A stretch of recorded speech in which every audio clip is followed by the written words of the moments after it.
So yun na nga guys, inanunsyo na, no, ang daming magpa-participate sa 2025 Royal Rumble match. Sino-sino ba yung mga participants na inanunsyo na for the Royal Rumble 2025 match? So number 1, John Cena. Number 2, Roman Reigns.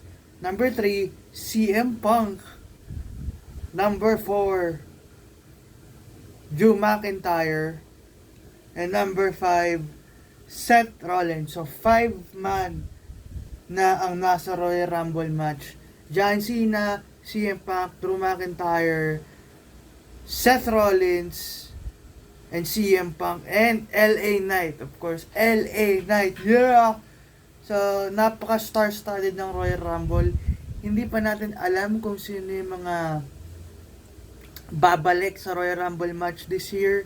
Pero looking forward, and mahirap kung sino yung magiging pambato ko for the Royal Rumble match this year. Pero ang odds-on favorite to win the Royal Rumble match talaga, si John Cena. Oo. Si John Cena talaga ang mananalo ng Royal Rumble match.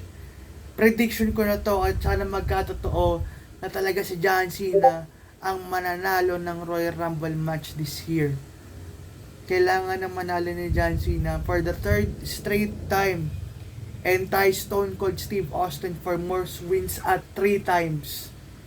So yun lang guys, so grabe, nakaka-excite na, it's Royal Rumble season. And syempre meron pa tayong Elimination Chamber, meron pa tayong WrestleMania. So yun na yun, dalawang premium live events na lang after ng Royal Rumble, WrestleMania na.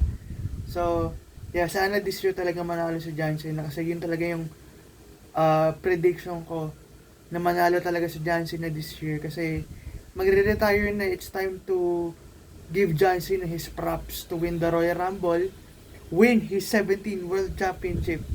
So yun lang naman yung akin. Kayo guys, sino pang bato nyo sa Royal Rumble? Let me know your thoughts in the comments below.